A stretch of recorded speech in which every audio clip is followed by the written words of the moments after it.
Nice to have you here Hello, today. I'm glad you're here, thank you. sparing the time to be with us.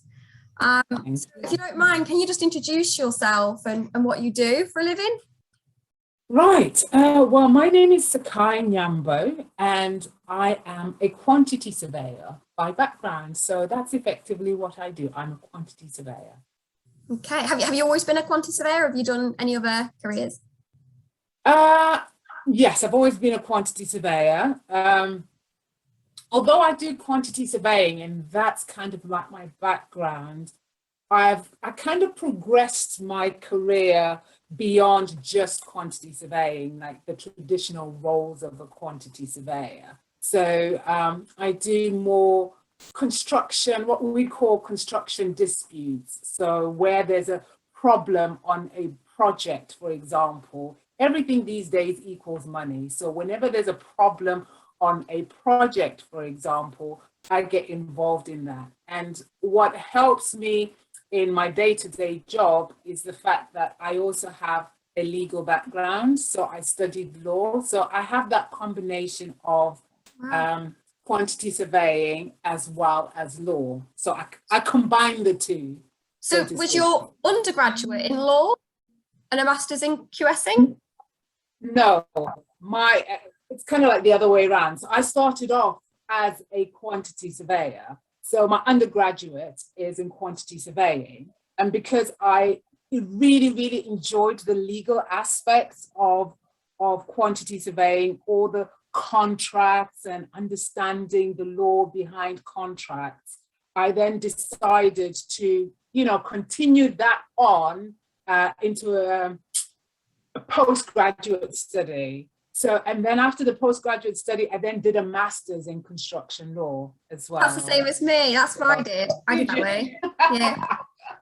Yeah, Great I really minds. enjoyed I really enjoyed the legal aspect of construction. I just found that more interesting than the traditional sort of like tasks and roles of a quantity surveyor. So for me, I must admit, one of the critical things um, before I even started the quantity surveying uh, course, I wanted to know how much law there was because my initial interest was always law. But because when I started applying for law at university, one of the things that sort of kept coming up were the challenges in getting jobs afterwards. So I wanted something that would ensure that I would get a job afterwards. And so I started exploring different options, and construction came into the mix. So I started looking at the various different disciplines within construction. And I realized, you know what? There's something out there that is just, that would enable me to, one, get a career. And when I found out that I could travel the world with it, I was like, I'm sold. So I really liked that aspect of it. So I decided, yeah, let's try quantity surveying. But when I was making my inquiries, I wanted to find out just how much law there is in there because, I knew that as long as there was law, I would be motivated. And so I Okay. was motivated and I loved the course. Did you do law at Alevels or what did you do? Nope, Study? nope, I did not. In fact, at A-levels, I studied sciences. Um, I studied sciences. I did biology and I did chemistry and I did sociology. But mainly I grew up really loving maths and science and, so don't ask me. I think I watched too many law shows when I was young. I was like, yeah, I like to be a lawyer. Although at the same time I'm doing sciences, but Yeah. it just didn't make sense. Yeah. But So did you pick what you just enjoyed basically as your A-levels? Just go yeah, with that. I'm gonna. yeah. At A-level stage, I just picked what I enjoyed. And also I think, cultural background, my family influences and all that kind of stuff played a role in the subjects that I took Yeah. at A-level. But then when I finished and as I was coming to the end of my A-levels and I'm starting to think about my career and what I want to do and the possibilities that were out there, I had to be realistic, you know, because there are a ton load of, and I never discourage anybody from doing stuff, but there were a ton load of graduates at this point in time that were just not getting jobs. You know, training contracts were just nearly impossible to get unless you went to Oxford or some red brick university that was like at the top of the league. Yeah. You know, and I think I don't know if it was just that period that just wasn't right. Could So have been. I had to, so I had to think outside the box, you know, so I had to think, right, okay, can I still come back round, but do it in a different way? Yeah. You know, and so that's where the construction came in, you know, because at the end of the day, law permeates everything, but construction, you know, you find law in every sector and every walk of life. So the question is, well, can I bring that construction discipline and unite that with the contractual or the legal? And I found that I could. And so, that was it really for me. Yeah.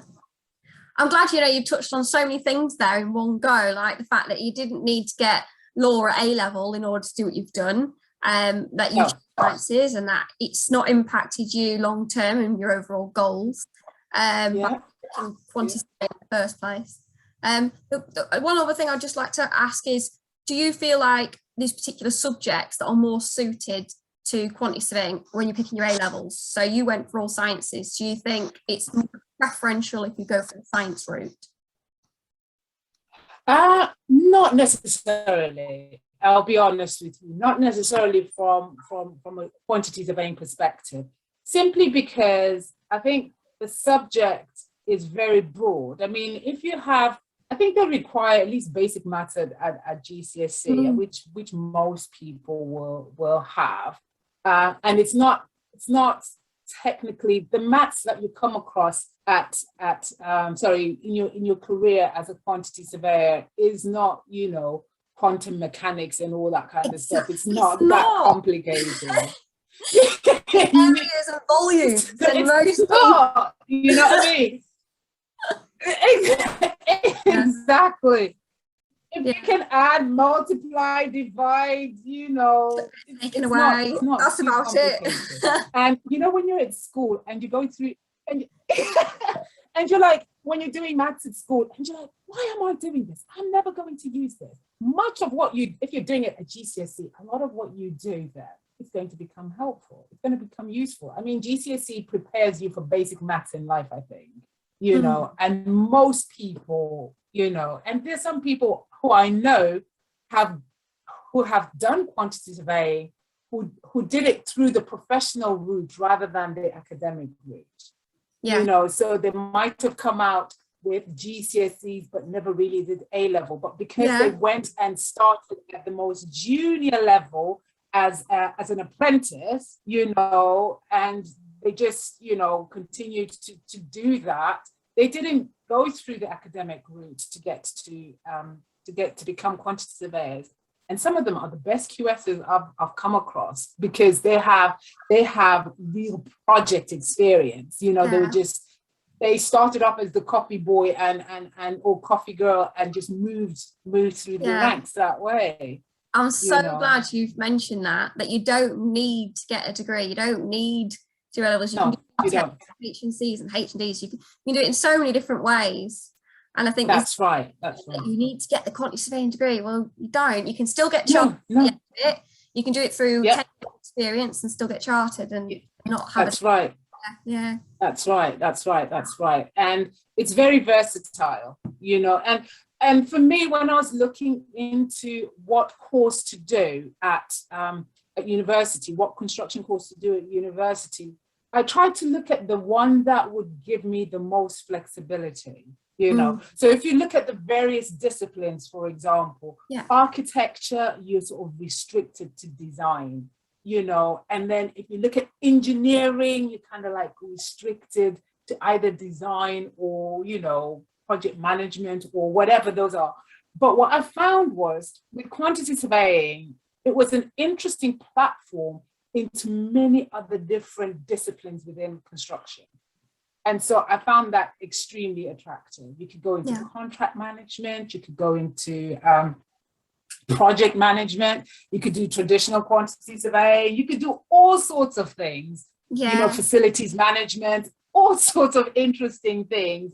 And, and I found that was quite unique, and that was quite interesting.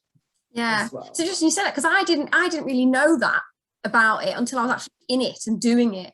Because I wouldn't have had a clue that there's all these different options. Like there's even the different types of quantity surveyors. It's not just one type of quantity surveyor. You could That's go right. You could be pre or post tender. You could be main contractor, employers, QS, consultancy. Yeah. And you don't realise that all these different types of QSs actually do different roles and different things. That's right. That's right. And what I run through as to what those different things are. Is that all right? Say that again, sorry. Are you all right to just give us a quick run through of the different types of quantity surveyors that there are and what they do?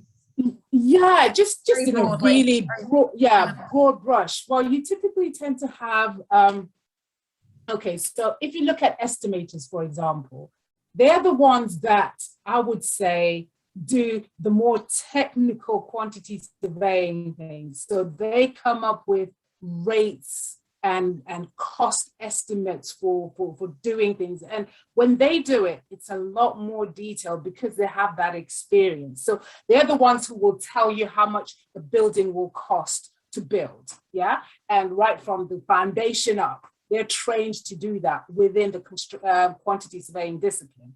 And then you have a set of quantity surveyors who, what we call PQSs, for example, and they are the private quantity surveyors, and they tend to be employed by the employers. So these are the people who want a project to be built. So they will go to a quantity surveyor and they will, get that initial advice about, regarding budgets and making sure that as the designers are putting together your design that, it's not going to cost too much, so they give you that advice. So it's that relationship between you, the person who wants that building built, and the professional who's going to guide you through the cost aspect of it. And then you have contractors, quantity surveyors. Those are the people that build, the contractors are the ones that will build you the building. But even in their organizations, they have to understand how much it's going to cost them. Because it's going to cost you that in the end as a client. And so you've got these various groups of quantity surveyors who are looking after different interests. They're either looking after the interest of the employer or you as the client, or they're either looking after the interest of the contractor, the people that are building that project. So, it's quite exciting, and there's different types of roles and activities, even within those, two key groups of quantity surveying disciplines, so to speak. Thank you so much. You just really that was perfect. That's simple. Information, it wasn't too high level. So yeah, thank you. That was great. Okay, no, that's right. Well, just general questions. You touched on before about the fact that you love the fact that this quantity surveying allows for travel, but obviously some, depending on who you work for, you don't necessarily get that travel experience. That's true. Yeah. What made you choose a travel? Have you done both? Have you done jobs where it's just predominantly in the UK or mostly international? How did you? Yeah. For you? What I tend to find is it all depends who you work for as a quantity surveyor as to whether or not you have the opportunity to work abroad. So say, for example, you are working for a company that's based in the UK or an organization that's based in the UK, then chances are you might get, if they operate nationally throughout the whole of the UK, you might get an opportunity to travel to different sites and work on different projects within the country. But then if you work for an international organization, like, there's some international contractors out there who have projects all over the world, you could put yourself forward to work on different projects. You might not get to work internationally at the beginning of your career, because, you know, you're still learning and they don't want to ship you out abroad if you know, if you're still quite new to the job and stuff like that. So once you've got a few years under your belt, you know, the possibility to do that is absolutely immense. So it all depends who you end up working for and the type of projects that you end up working on. So for example, if you're working on housing projects, or if you're working on schools or office buildings, that kind of thing, chances are you're more likely to be doing what we call domestic work. And by domestic, we mean in the UK, yeah? So you might get posted to different sites or projects within the UK. However, if you're working on what we call infrastructure projects, say, for example, you're building an airport somewhere, yeah? Or you are building a power station somewhere in the world, or, you know, we've got companies in the UK that have projects all over the world, and the type of projects that they would have outside the UK tend to be what we call those infrastructure projects. So they're building a massive big road somewhere, or they're building a massive big dam, or they're building a power station, or they are building a wind farm, or any of those kind of projects, an oil and gas, you know, platform or project, something like that, or an airport, or a massive railway system. You know, those tend to be abroad, you know, and those are the good opportunities to try and work abroad. Yeah, I love your examples. They were great examples.